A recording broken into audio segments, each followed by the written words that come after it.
Trance music is basically a form of music which, when someone listens, he goes into a state of trance and he dances.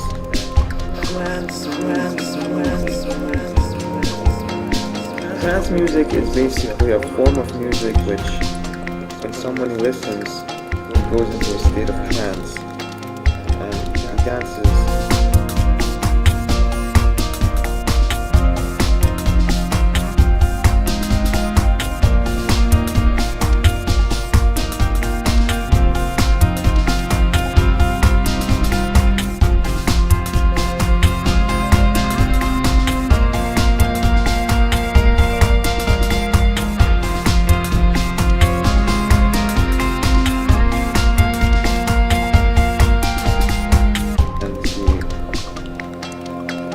Basically moves his body to a rhythmic pattern for a very long time, for almost 8 minutes, maybe even 10, and a state of trance happens.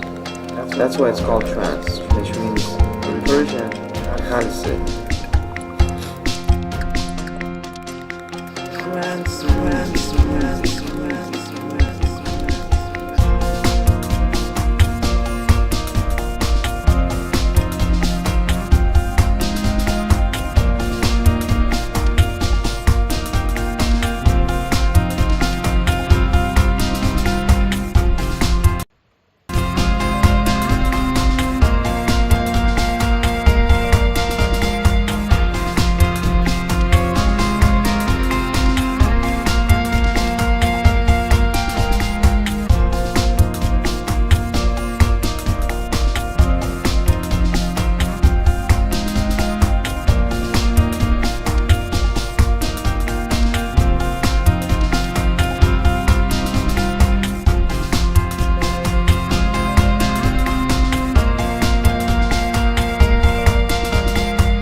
The following episode of the 8 p.m. quiz may contain strong language, adult themes, and very bad jokes. Please approach it with care.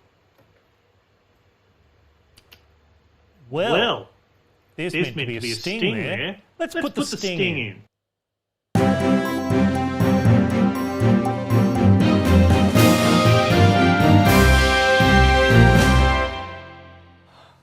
Good evening, and as you know, I'm a bit frustrated because I haven't got around to finding suitable theme music that's suitable for a quiz and not for the 9 p.m. Edict podcast with its pseudo-news thing. What else do I need to complain about to begin with? I did get some new music for the pre-show music, so I hope you like that little gentle thing to play.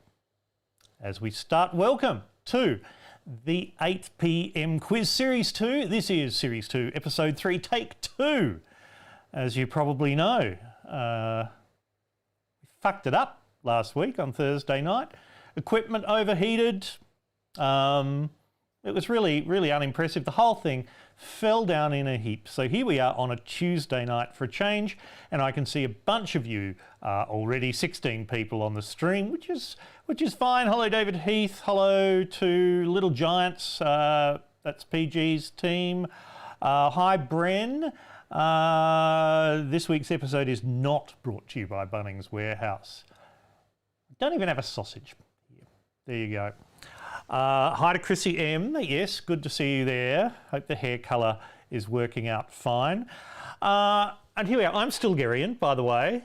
I think you probably know that. These are the curtains of mystery behind me to hide all of the things that you really don't want to look at. This is a quiz. Now, while I'm doing all the blurb, I'm going to throw a little thing up there because this time, instead of going to the tip jar, later up when I do the whole you might like to say thank you by throwing a couple of bucks in, this time pledge your support for the POZIBLE campaign. I want to make some more autumn series, special episodes of the 9 PM Edict with special guests. There isn't one this week because we're doing this and we're juggling times for the rest, but there's 2 more to go. We've got cartoonists Kathy Wilcox and John Kadelka in the pipeline. And if we get more autumn 2021, there you see, the 9pmedict.com, more autumn 2021, as it says along there. 4 more eps, maybe even a Public House Forum episode. Click through the links on the YouTube page down further as well. Already penciled in our friends of the pod, John Birmingham and Mark Humphreys. So we should be able to get both of those chaps on again. As always, there'll be a balance of people through. I just happen to have heard back from those guys first. I think we're almost ready to get going. So basically what's going to happen for those of you who are new to the 8 PM quiz, I'm going to read out 40 questions in 2 parts. Part 1 of 20 questions and part 2 of 20 questions. You're not going to post the answers anywhere yet. You're going to write them down on a piece of paper, on a notepad app, somewhere. You're not going to cheat. You're going to use your own minds, those of you, and if you've got a team there with you, the team, obviously,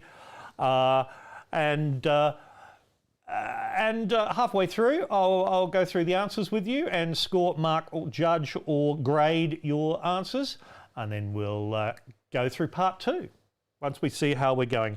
I think everyone here who's got, hi Shane O'Neill, I think everyone is here who's going to be here, so why don't we get things underway? So, part 1, round 1 as always, is 5 questions about news of the week. Question 1. Who is Australia's Minister for Employment, Workforce, Skills, Small and Family Business? There should probably be another "and" in there somewhere. Who is Australia's Minister for Employment, Workforce, Skills and Small and Family Business? Do we need a clue? No, you should know that. He's been in the news this week. He's been in the news quite a bit. Oh, there's a clue. It's a bloke. In this government, that's really not that much of a clue, is it? And if you were here for take 1, you will have noticed that the questions are different, which is good, right? You know. Question 1, who's Australia's Minister for Employment, Workforce, Skills and Small and Family Business? Question 2, in the Australian government, what does DTA stand for? That's Delta Tango Alpha, DTA. What does DTA stand for? Question 3 is a picture question. There's the picture. That is the same one as last time, so a point each. Who are these 3 people who have been in the news in recent days? 1 point each for those people. If you miss question 2, that's what does DTA stand for in the Australian government? DTA, Delta Tango Alpha. And question 1, if you've joined us late, is who is Australia's Minister for Employment, Workforce, Skills and Small and Family Business? So a couple of people have just joined us, so I will run through those first 3 questions again. Question 1, who is Australia's Minister for Employment, Workforce, Skills and Small and Family Business? And question 2, in the Australian government, what does DTA stand for? Pete Lawler reckons for the first question the answer is a jerk. Yes, you will need to narrow that down. And question 3 is this picture question. Who are these 3 people in the picture? I'll leave that up while I read question 4. In about 6 months, construction will begin on a new facility on the outskirts of Toowoomba in Queensland. It's going to be producing 500 tonnes of a certain product with an export value of more than $1 billion. What is the product? So on the outskirts, on the outskirts of Toowoomba in Queensland, what will be producing, or what will it be producing? 500 tonnes a year worth $1 billion. What will it be producing? And question 5, now I'm going to play a video. It's been in the news this week. I want you to watch this very closely indeed, and then I will ask you a question. So here we go. 3, 2, 1.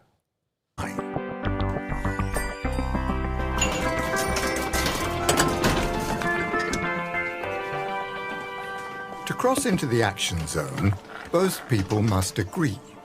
Do you want to try my milkshake? Yes, I do. Is it better than yours? You know, I think I prefer mine. But what happens when one person takes action without an agreement? You do, huh? Well, drink it. Drink it all. What are you doing? Drink it all. This is what we call moving the line. When a person imposes their will on you, it's as if they were moving the yes line over the maybe zone or the end zone, ignoring your rich inner world and violating your individual... I think we've seen enough of that video. I hope you watched it carefully enough, because here is question 5. According to the menu on the wall, how much do milkshakes cost? According to the menu on the wall in that video, how much do milkshakes cost? That is question 5. Round 2 is my choice of subjects, and my choice of subjects this episode is volcanoes. If you managed to get through all our technical problems last time, these are still the same volcano questions, but 3 questions on volcanoes. Question 6. A volcano called La Soufrière is currently erupting in an explosive manner. Up to 20,000 people have fled their homes. Where is La Soufrière? Where is this volcano La Soufrière? What is exploding and erupting? Question 7.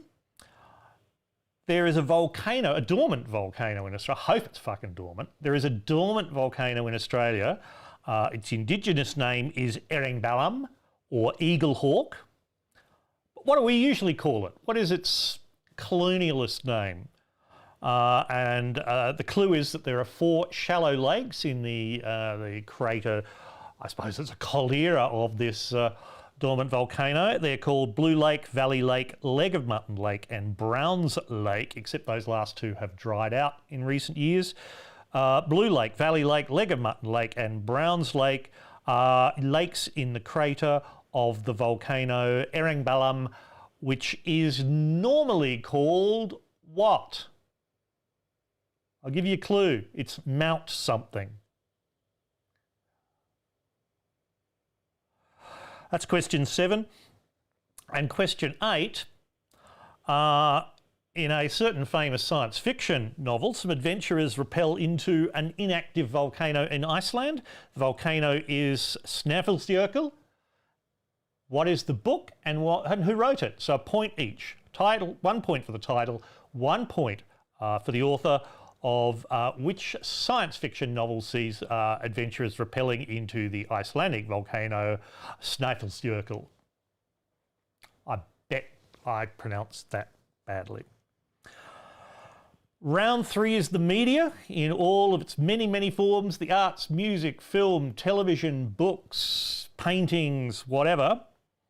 Question 9, which song is currently #1 on the Australian singles chart?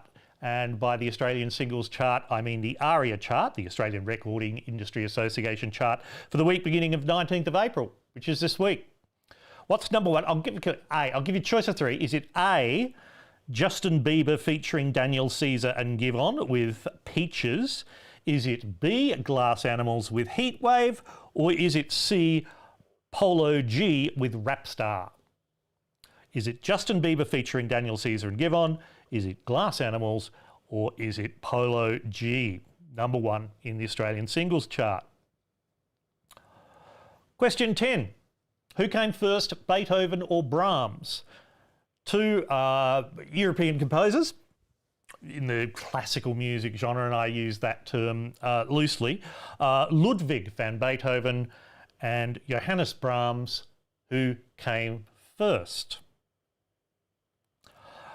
Question 11 is the song lyrics question, the copyright breach avoiding technique, where I will read you the lyrics to a song, and you have to give me the title and the artist again.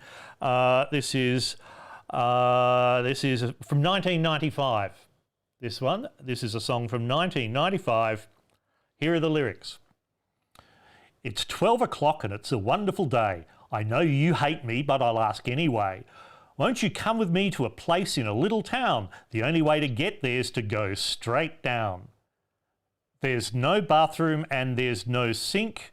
The water out of the tap is very hard to drink. Very hard. Is this about blowjobs? Very hard. You wait till tomorrow. You wait till tomorrow. I'll read that very quickly again.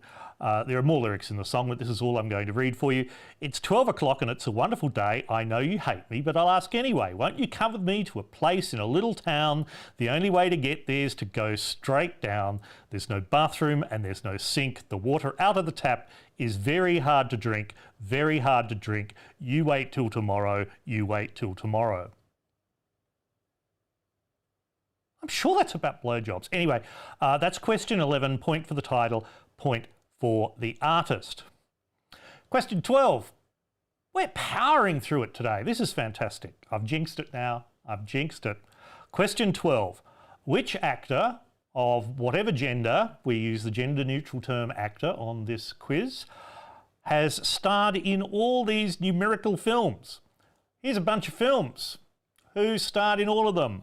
The First Deadly Sin, the Lego Movie 2, the second part, Catch Point 44, The Fifth Element, The Sixth Sense, The Whole 9 Yards, and 12 Monkeys. Which actor connects these films?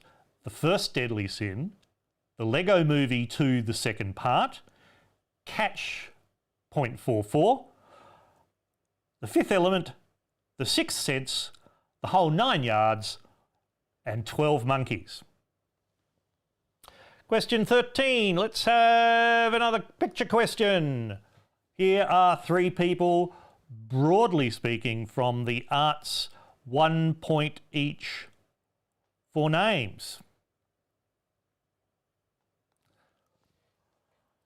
It is Errol Flynn, Pete Lawler. That's another question about blowjobs, isn't it?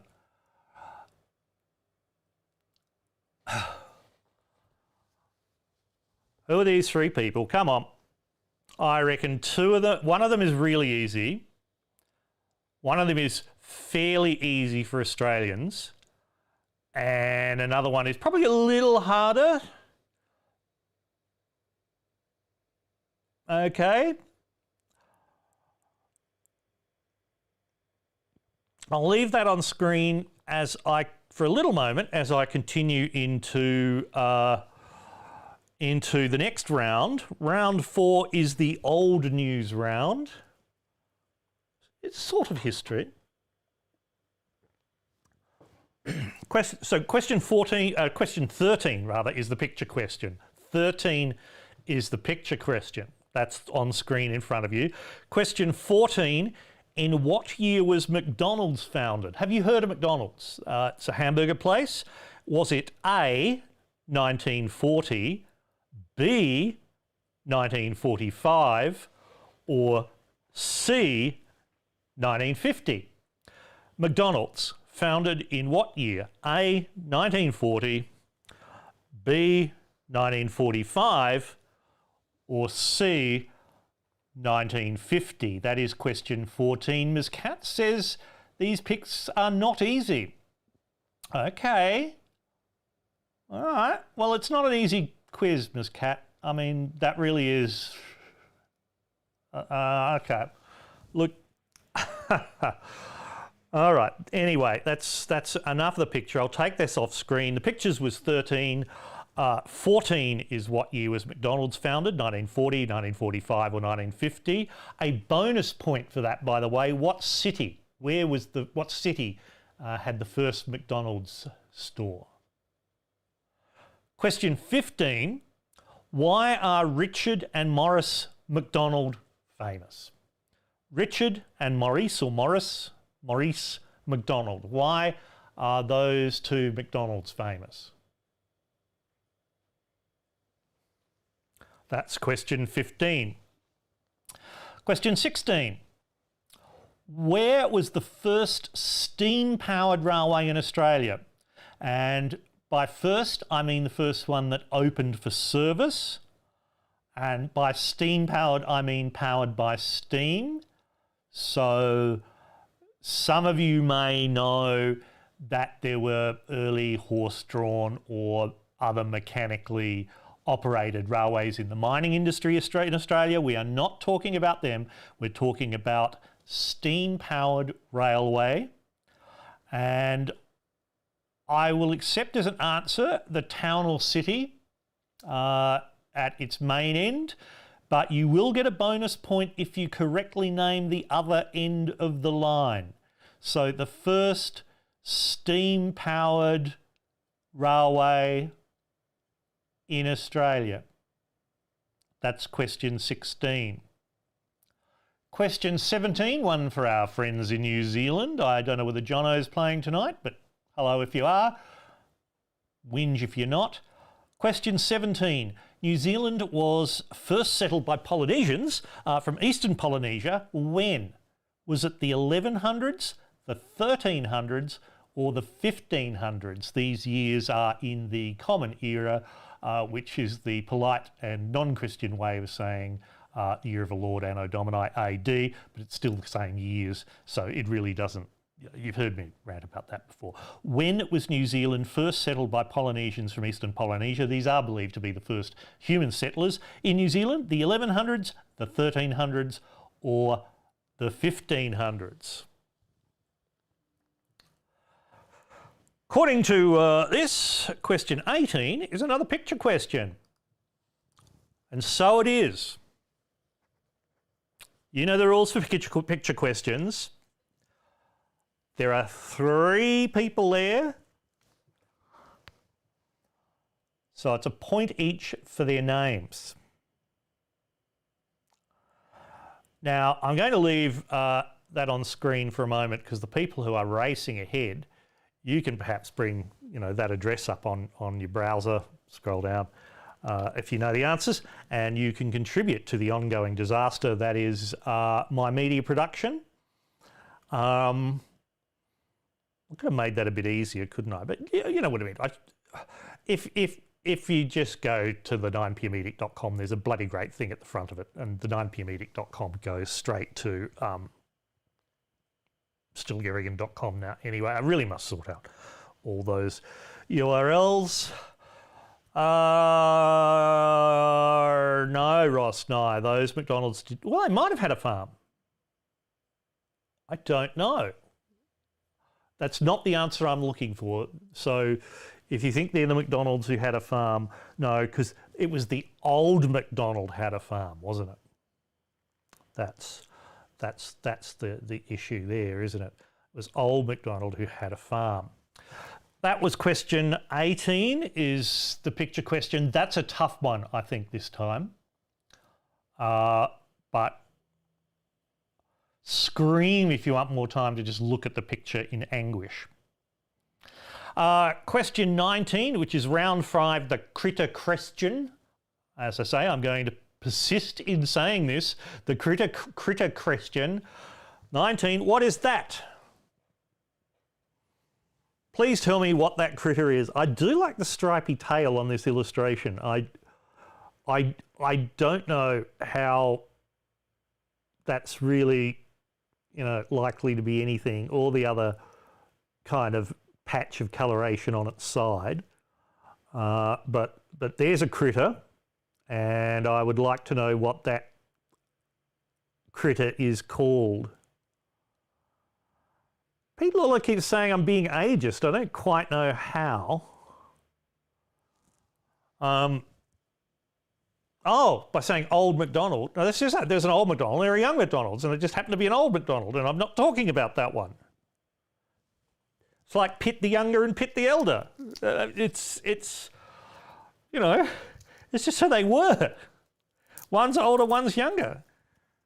Honestly, some people are just overly sensitive, I think. Oh, I think I've broken something. Anyway, what is that critter? That is question 19.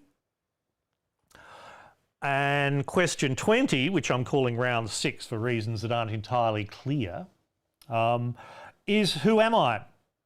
So who am I? As in, who is this person who's in a reading? We did that joke enough. Who am I? I was born in the Grenfell goldfields of New South Wales in 1867. My father was a miner from Norway. My mother was a poet, writer, publisher, suffragist and feminist, and eventually I did some of those things myself and became quite famous. I was a vocal nationalist and Republican, but when I was a kid I suffered an ear infection, and by the age of 14 I was totally deaf. Despite my fame, despite my fame, I was deeply depressed and perpetually poor. I was jailed at Darlinghurst Jail for drunkenness, wife desertion, child desertion, what else here? Non-payment of child support 7 times between 1905 and 1909. I wrote about that experience in a poem titled 103, which was my prison number. I died of a cerebral hemorrhage in 1922. So who is that? Born in 1867, nationalist and Republican. Mother was a writer, publisher, suffragist, feminist. Father was a miner, was deaf from the age 14, depressed and perpetually poor, jailed a number of times. Quite famous. Who am I? And that, dear player, is the end of part 1. So let's roll back and go through, and now we have the tough part of you actually facing up. Sorry, I just made the mistake of looking at the chat and being distracted by the chat. Okay, let's go through again. Let's rock and roll. Who is Australia's Minister for Employment, Workforce, Skills and Small and Family Business? The answer to question 1 is Stuart Robert. He's been the Minister since the reshuffle on the 30th of March.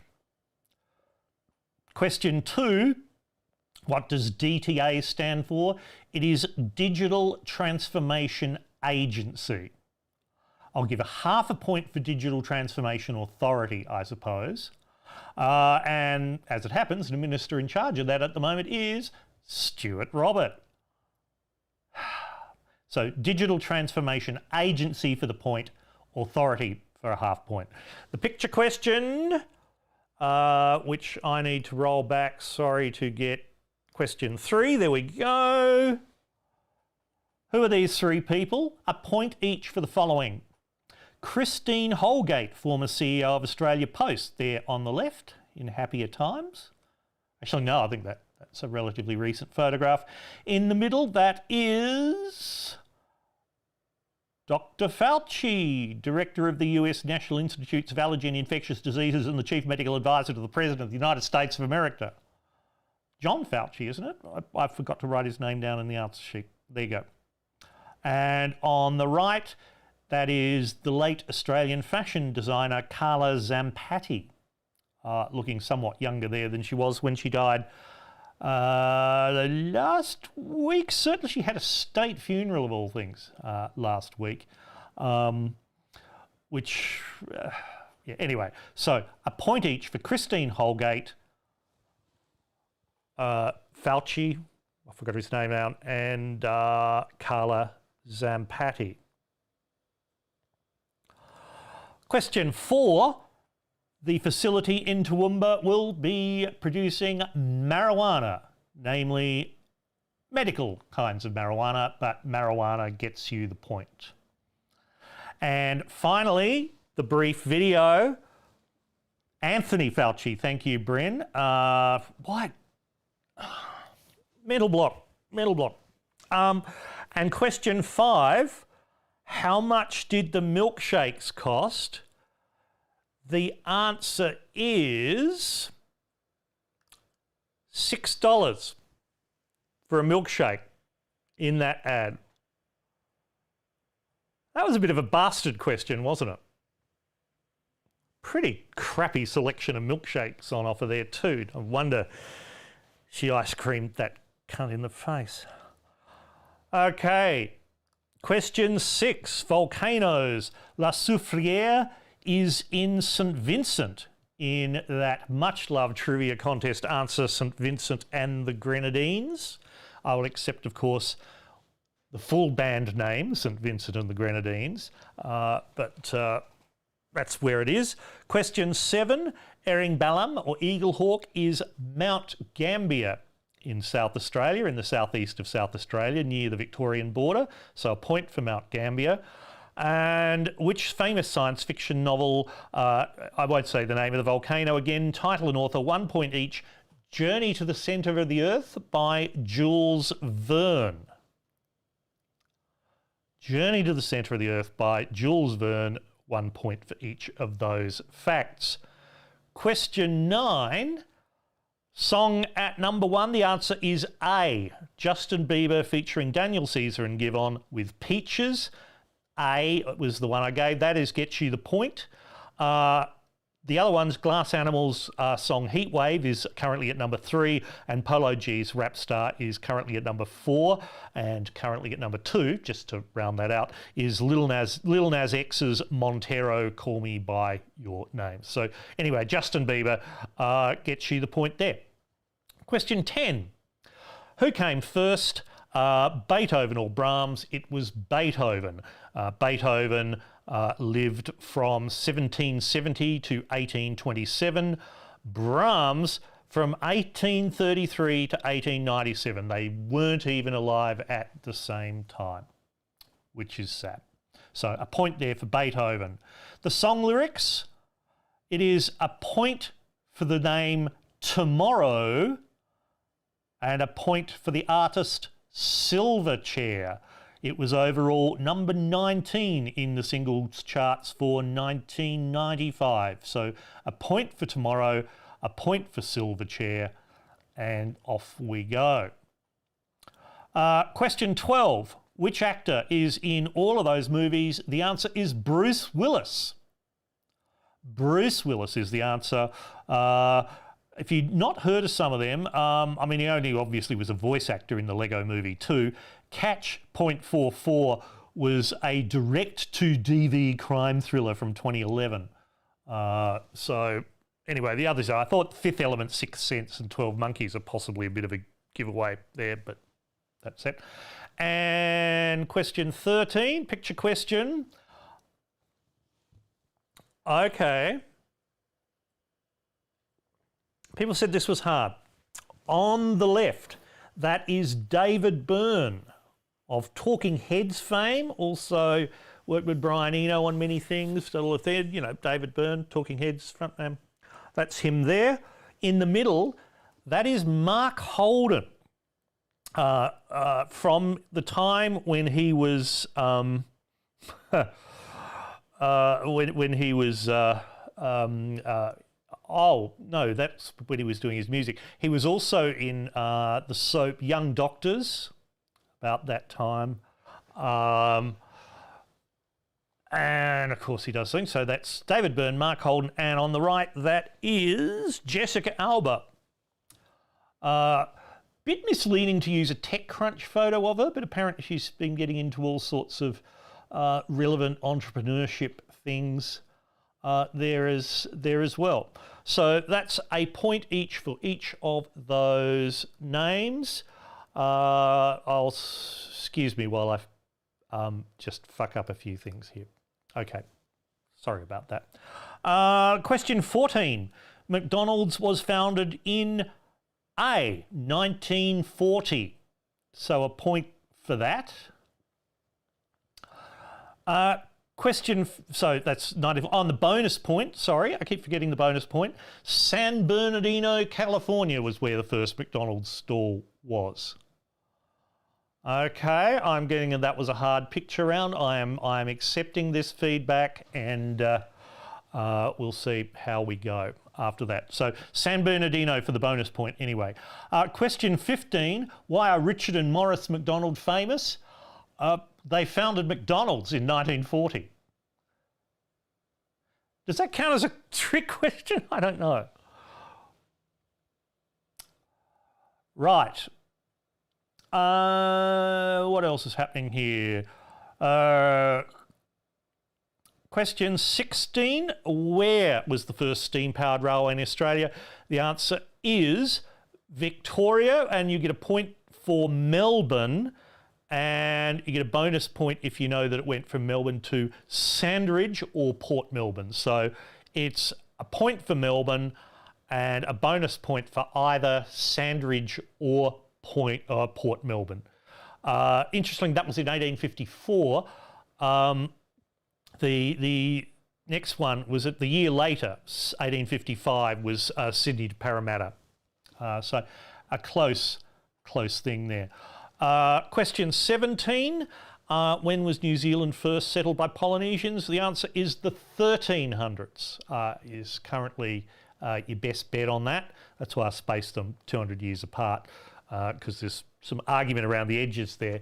But the 1300s, I did get distracted looking through the Wikipedia entry for the history of New Zealand.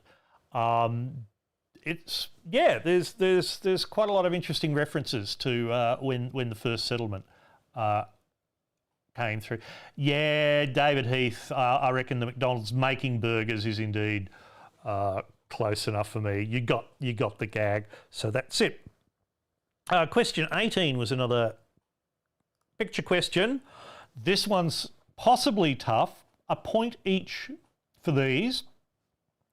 On the left, that is Sitting Bull. He was the leader of the Hunkpapa Lakota, who led his people during many years of resistance against the United States government and its policies. Amazing photograph, that. You can find an incredibly high resolution version of that online. Again, his story is made. So that's Sitting Bull. In the middle, that is Doug Nichols, or if you prefer, Sir Douglas Nichols. He was a footballer, as you can see. He was also a sprinter and a boxer, and he was secretary of the Australian Aborigines League, which was instrumental in getting the 1967 referendum happening. He's a pastor, and he was a governor of South Australia for a very brief period when Don Dunstan was premier. He was only governor for about a year-ish, because he suffered some really bad health problems and had to retire. So Doug Nichols in the middle. Look up his story. It is just amazing. Really not. I'm pretty sure I met him. Anyway, he had a reputation for being a really, really cool guy. And on the right, that is Bungaree or Bungaree, and Bungaree Cottages is a misname pronunciation of a mispronounced version of his name, and he is from the Ku-ring-gai people of the Broken Bay area north of Sydney. He essentially he went colonialist, which was interesting. Travelled with Matthew Flinders, community leader again. a fascinating story. I believe he even got to Britain, which is amazing as an Aboriginal representatives. Question 19, the critter question, that is an Apatosaurus, A-P-A-T-O-saurus, an Apatosaurus, which means deceptive lizard. I don't know why. I don't think I will give you a point or a half point for Brontosaurus because that's kind of the whole thing. I'm not sure how you tell them apart, possibly the stripy tail. And finally there, who am I? That is Henry Lawson, one of Australia's best known poets and fiction writers of the colonial period. He is often called, according to Wikipedia, Australia's greatest short storyteller. Maybe. I mean, say what you like about him, he's deaf. Can't hear. And dead. Henry Lawson. Okay, so Ross and I is saying 15, there's a possible 30 points in part one. So 15 out of 15 out of 30 for Ross, Nye and team. That is excellent.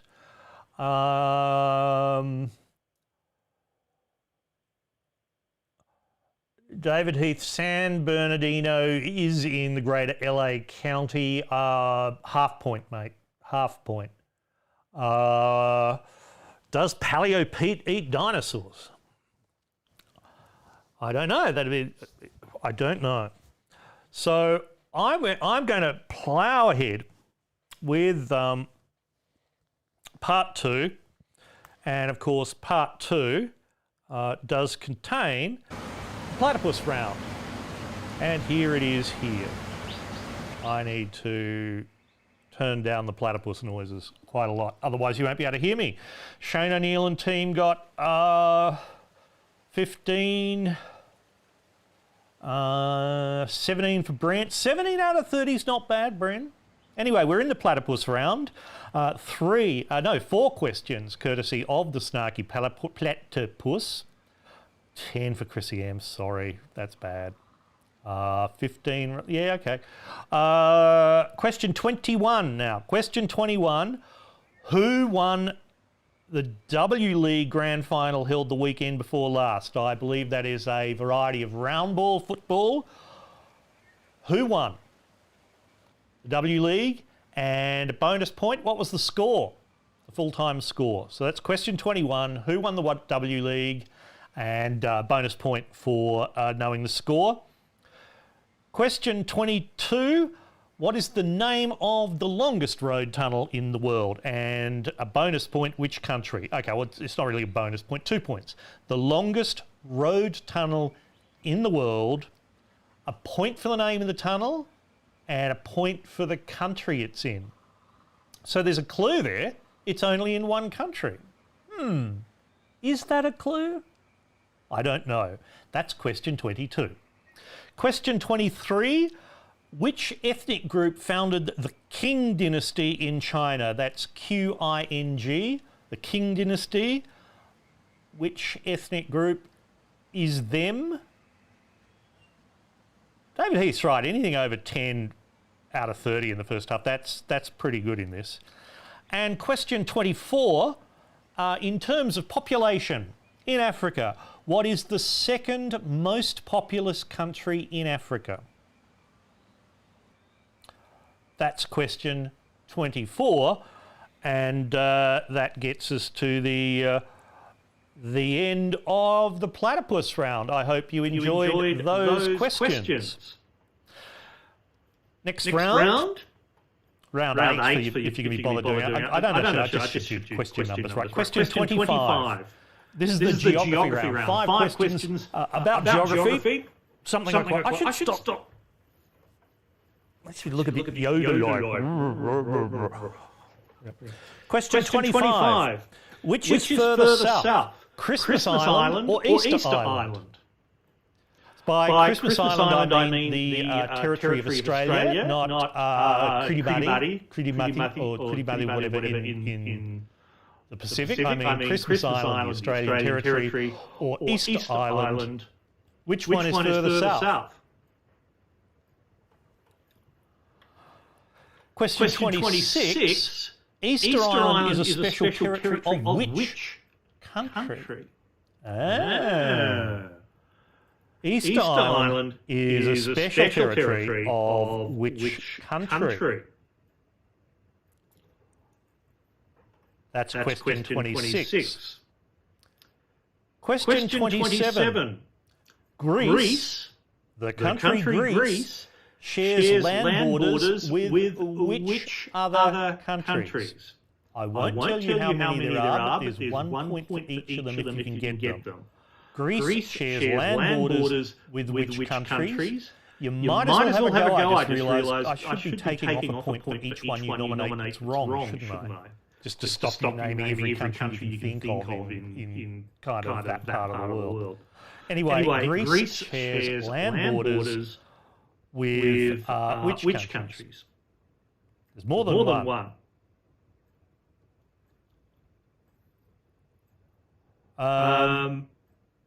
Now. Oh! I'm terribly sorry. I've just seen that there was a bit of an audio problem there. I won't bother explaining why. Except it's not feedback, Pete Lawler. It's not feedback. It was two microphones open, one with a bit of a delay on it. I don't know. Anyway, it's gone now. Don't worry about it. Where are we up to? Greece. Question 27. Greece shares land borders with which countries? Point each. And question 28. If I were in Athens, capital of Greece, and I sailed due south, where would I make landfall? Sailing due south from Athens.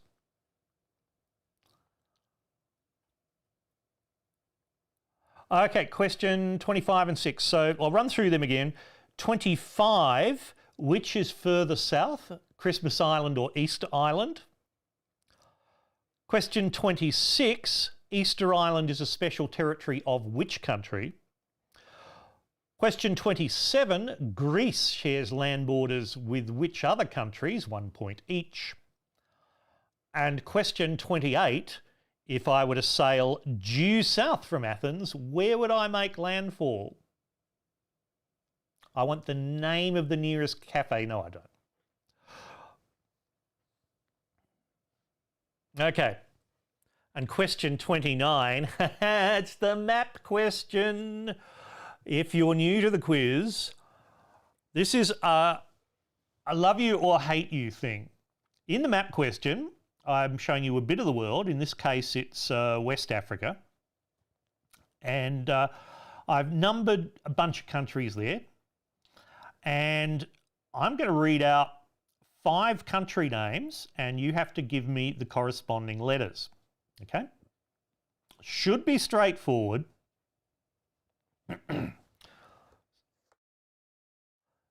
Some people find this tricky for some reason, but we'll persist. I find it a lot of fun. So, there are 5 letters, I'll read it. So A, country A, is Togo. So what I like about this map is these are all of the countries that, or many of the countries that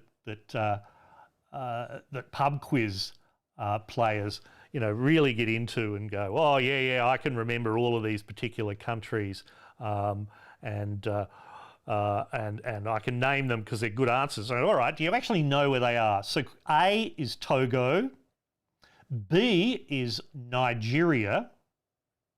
Now that should be an easy one. B is Nigeria. C is Côte d'Ivoire, Ivory Coast. Côte d'Ivoire. I did high school French, and I used to kind of know about this pronunciation thing, and I've gone very bad with it. Anyway, Côte d'Ivoire is C. D is Sierra Leone. D, Sierra Leone. And E, Guinea. Now, I'm going to give you a clue. The word Guinea appears in a number of countries' names, as you will doubtless know. I'm looking for the one, E, that is just called Guinea. Okay, so I'll read those again. A is Togo. B is Nigeria. C, Côte d'Ivoire. D, Sierra Leone. And E, Guinea. Okay, that's long enough for them. Round 9, the World Affairs round, 5 questions. Question 30. How many countries are there in the European Union? And now name them. No, just... I mean, there's more than 12 these days, as you may know. And fairly recently, one less than there was until not long previously to that. Anyway, question 30, how many countries are there in the European Union? Question 31, how many countries are there in the African Union? Oh, not so easy now, is it? How many countries are there in the African Union? And a clue, it's quite a few more than in the European Union. That's really not much of a clue, is it? Question 32, this is true or false. In 1969, El Salvador and Honduras went to war in the so-called football war, which was so called because it was triggered by the results of a football match. True or false? El Salvador and Honduras went to war because of a football match. Question 33. US President Joe Biden says America will finally end its 20-year war in Afghanistan with all troops to be out of Afghanistan by when? When will, allegedly, the last American troops leave Afghanistan? Well, you know there's got to be some just hanging around looking for stuff to do, people to assassinate, that sort of thing. But according to US President Joe Biden, when will the last American troops be out of Afghanistan? That's question 33. And question 34, the one-person question, who's that? And you all get to joke and say, oh, that's James Duncan Davidson. Nah, that is, of course, the photographer. I would like to know who is the balding man in the photograph. That is question 34. We're getting on to the penultimate round now. Question 35. Which of the following, excuse me, there's something floating in that. I have a spare. There's not something floating in this. Question 35. Which of these is not a type of curry? Dupiazza, ufaga, kari kambing, or kang som? We'll call them A, B, C and D, shall we? One of those is not a type of curry. Is it A, dupiazza, B, ufaga, C, kari kambing, kari kambing, or D, kang som, which is not a curry. Okay, question 36. Which melts at the lower temperature, iron or copper? For this, this is in degrees Celsius. Sorry to Americans, but we're using Celsius here for this answer. Which melts at the lower temperature, iron or copper. I could have made an iron ore joke there, but I won't. Question 37. Picture question. Right. Who are these three people? 1 point each. I reckon one of these is going to be really, really hard. Another of the, well, I don't know. You've been saying you're finding generally all of the picture questions fairly hard, and all right, that's a fair observation. But I'll leave these three people on the screen for a little while. What else can I tell you? I still haven't identified what it was floating in that drink. Ooh, sorry. When I scrunch my chin down, it squelches the microphone. Sorry about that. It's not an animal, probably. I mean, not a whole animal.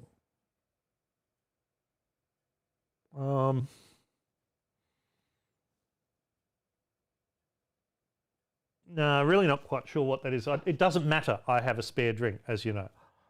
So yes, I think you probably had long enough for those three people there. I mean, I just realised, yes, having Sky Sports as one of the picture credits is a huge hint. All right, that's enough for that picture question. That was question 37. Question 38's another true or false. True or false? Britain once built a class of steam-powered submarines which took half an hour to submerge. Steam-powered submarines. Half an hour to submerge. True or false that Britain built them?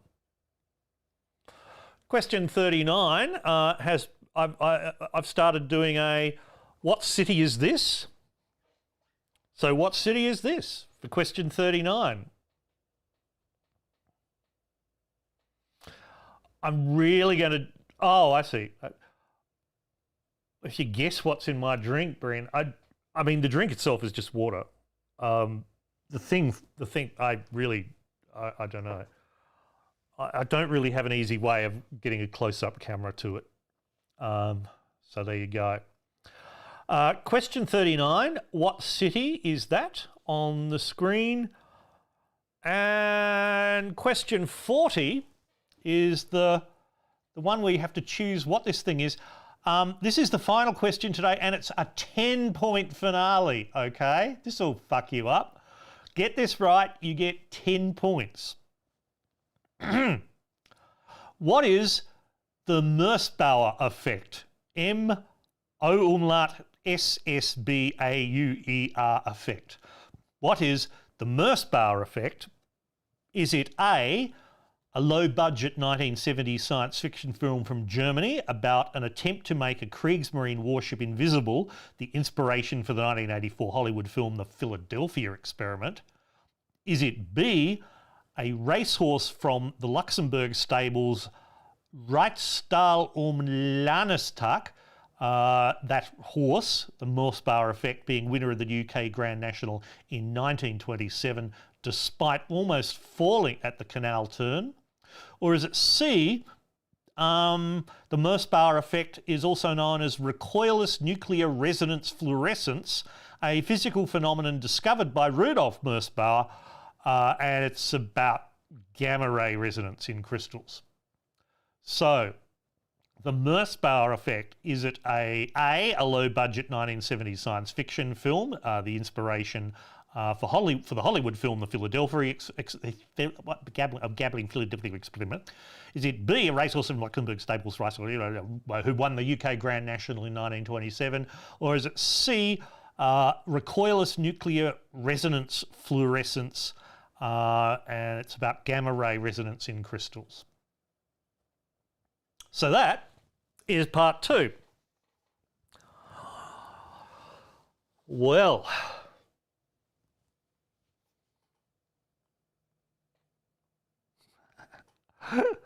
Yeah, it's not. The picture's not on the screen now, but yes, there was a flag in the photograph, wasn't there? What city is that, I wonder? What city is that? Platypus round. Let's go back to question 21. Here we go. Who won the W League Grand Final the other weekend? It was Melbourne Victory. So a point for Melbourne or Victory or Melbourne Victory. And the bonus point, they beat Sydney Football Club, but it's 1-0 for the bonus point. Melbourne Victory, 1-0. 1 point each. Longest road tunnel in the world, it is the Lærdal Tunnel in Norway. So a point for the Lærdal Tunnel and a point for Norway. It's 24.5 kilometres long. That's quite a distance. Question 23, the Qing Dynasty was founded by the Manchurians. I've got all their albums. Point for Manchurian. And 24, second most populous country in Africa is Ethiopia, which actually surprised me. I thought it might have been Kenya or something. Nigeria is number one, of course, with 201 million population. Ethiopia is 114 million. And I think Kenya's about 80, maybe? Anyway, you can look that up for yourself. It's 1 point for Ethiopia. The geography round, which is further south, it is Easter Island by quite some margin. Christmas Island is 10 degrees, 25 minutes south. Easter Island is 27 degrees, 7 minutes south. So a point for Easter Island. Question 26, special territory of which country? It is Chile. A point for Chile. Easter Island is part of Chile. Question 27. Greece shares land borders with 4 countries, so 4 points here, 1 point each, 4. In order from right to left, left to right I mean, Albania, North Macedonia, which I mean it had a former Yugoslavia, you know what I mean, North Macedonia, Bulgaria and Turkey. So a point each for Albania, North Macedonia, Bulgaria and Turkey. And question 28, if I were to sail due south from Athens, I would end up in Crete, or Kriti as it says on Google Maps, because it says it in Greek. So no, you don't end up on the north of Africa at all. You end up in Crete. So a point for Crete.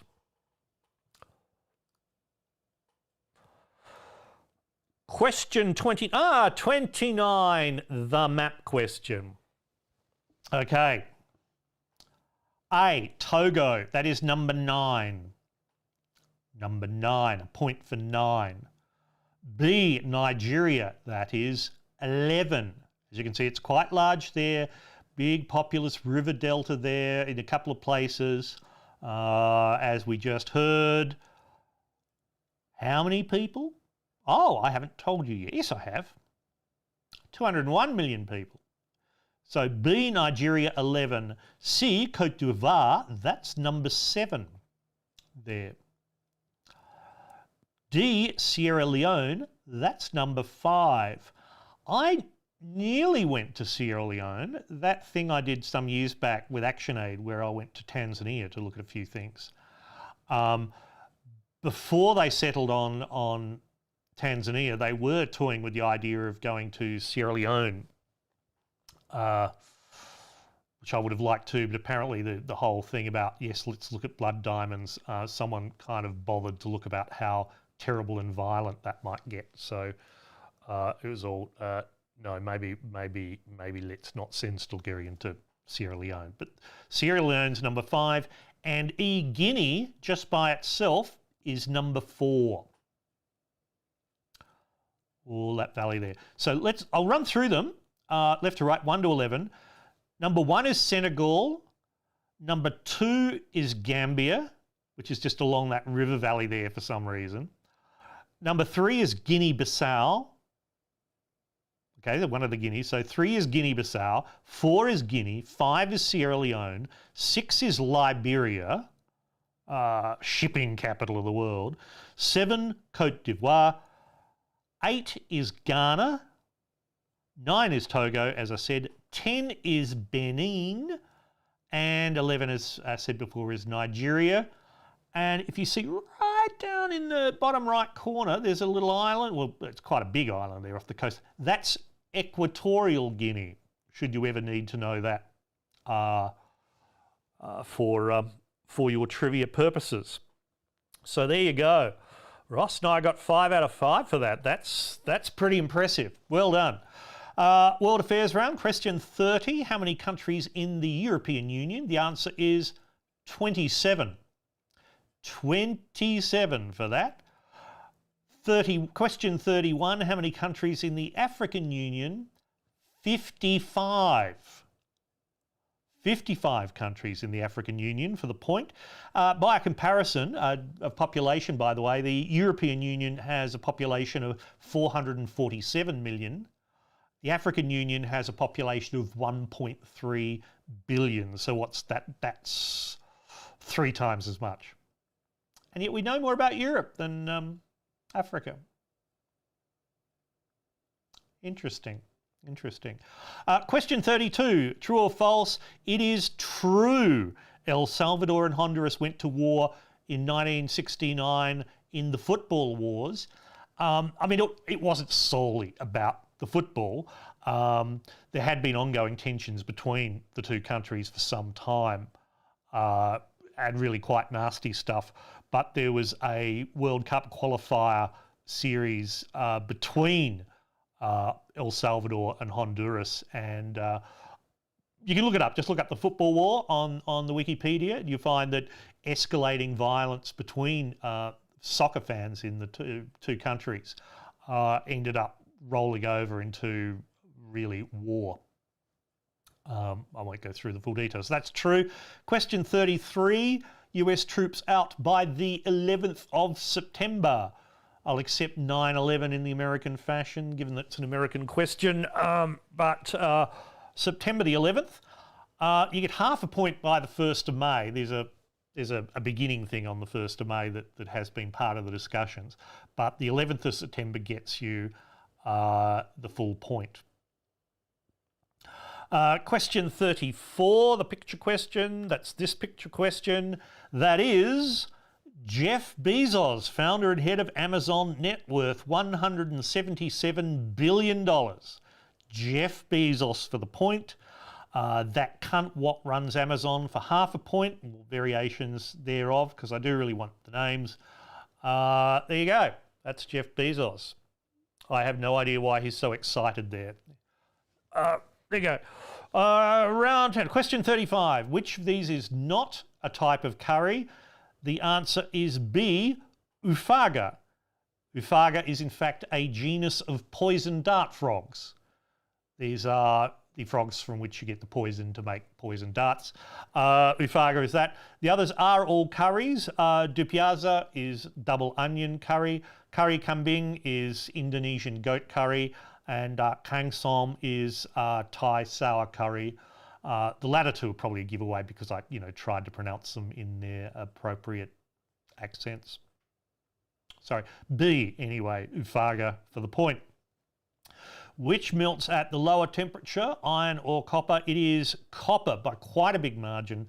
Point for copper, 1,084 degrees Celsius at standard temperature pressure, and iron 1,538, so quite a bit hotter, 500 degrees hotter. There you go, copper for the point. Question 37, another picture question. Ms. Katz said September, you get half a point for that. Because I think the whole thing about the American withdrawal, it's designed to be on the 20th anniversary of 9/11 for political purposes. There you go. Question 37. Okay, this picture question, the first one's really tough. I don't expect anyone to get this. Should have given extra points for those who do. That is Rachel Blackmore. She is the Irish jockey who rode the horse that won the Grand National the week before last. She is the first female jockey, the first woman jockey in 138 years, the 138-year history of the British Grand National to win the race. So that's Rachel Blackmore. Given that half a point if you got the jockey who won the Grand National or something like that. I think, but I don't think anyone got that. Let me know if you did get that, because I think that is quite a remarkable effort. In the middle, that's comedian Billy Connolly. No, really. I was tempted to say half a point for Paul McDermott. Oh dear, that's cruel. And on the right, that is Sam Kerr, Samantha Kerr, captain of the Matildas, which is, of course, Australia's women's round ball team. And I haven't redone the graphic, but the image credit would have given it away because the image credit is from Soccer Bible. Although the fact she's wearing the fucking uniform there is a bit of a giveaway too, isn't it? Okay, so the three names are Rachel Blackmore, Billy Connolly, and Samantha Kerr. Question 38, true or false? This is another true one. The British did develop steam-powered submarines in 1913, in fact, the K-class submarine. They wanted steam-powered submarines so they could get enough speed to stay up with the main battle fleet.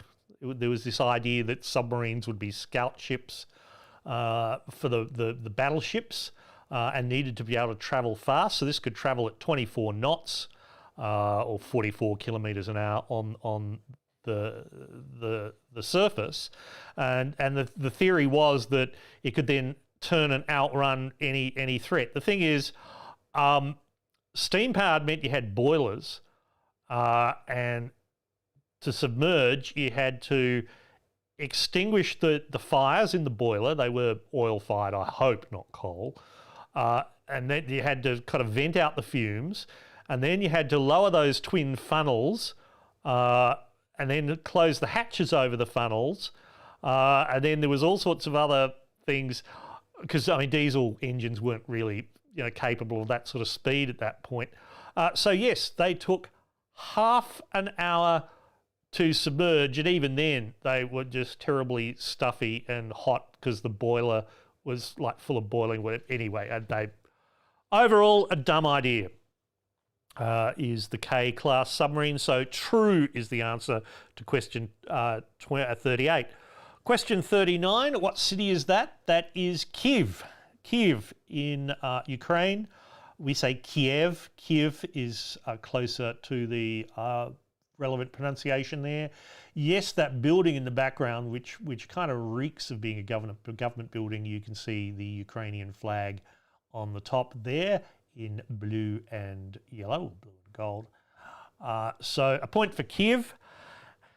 And finally, what is the Mersbauer effect for 10 points this? The answer is C, recoilless nuclear resonance fluorescence, a physical phenomenon discovered by Rudolf Mersbauer in 1958, all about gamma ray resonance in crystals. The other two I completely made up. Although there is a canal turn on the UK Grand National course. There is a stable in Luxembourg called Reitstall Lannestak, but Reitstall means stable, and it's a riding stable. You can just go there and rent a horse. Pete Lawler reckons there's a flag in the foreground of 39 as well. Oh yes, so there is. Right in front of the glass dome on that building. And I dare say there are others around, because that really does reek of being the centre of government in that square, doesn't it? Okay, so that's Kyiv. So, boys and girls and players in general, what is... Stuart Hargraves, okay, yeah, physics PhD, finally useful. I mean, I don't imagine that is hugely well known, even by people with physics PhDs, whatever. Okay, let's have a look at your scores. So there's 30, hang on. There's 40 points in part 2 plus 30 points for part 1. Your total scores are out of 70. Let's see your total scores out of 70, please. And while you're doing that, I'll put in a reminder that if you want to chuck a couple of bucks in, pledge a couple of bucks to the POZIBLE campaign rather than the tip jar. If we don't make the... Why am I looking in the light? I'm looking at the camera. If we don't make the POZIBLE campaign, I think we will. We've this morning we're at 52% of the way of target 1, and we're exactly halfway through it.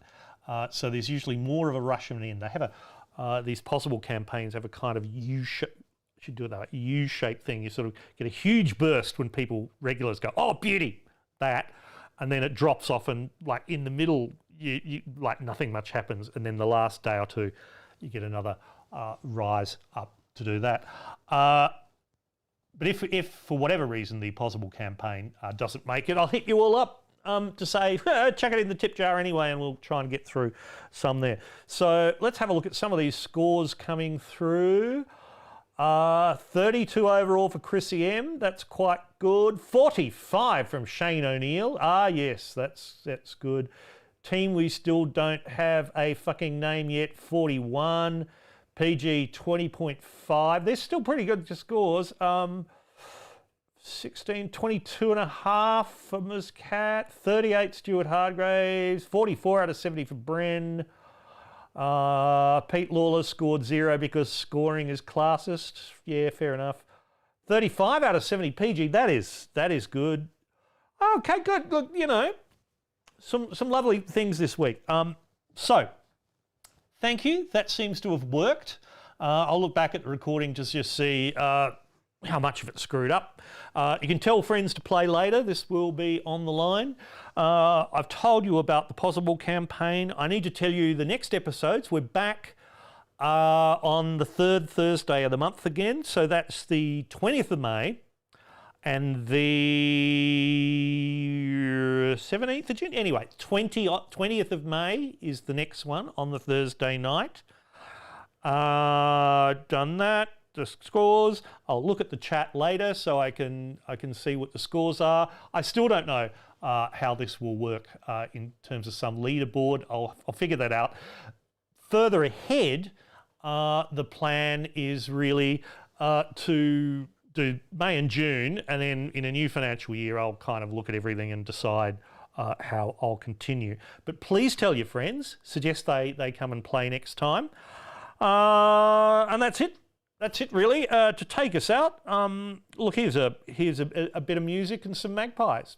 See you later. Thanks for playing. Bye.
For some reason that music's not actually playing, but look, here are the magpies for a minute or so.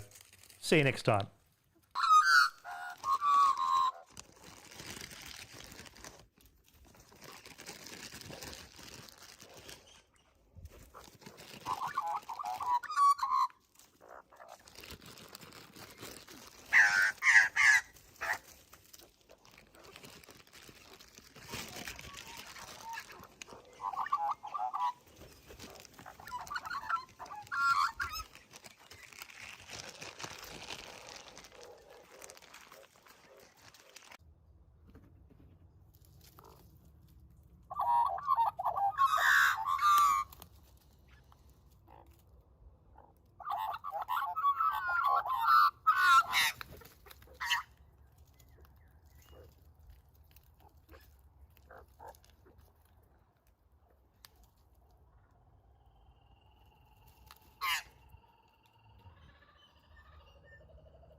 The 8 p.m. quiz is a Skank Media production. Sorry.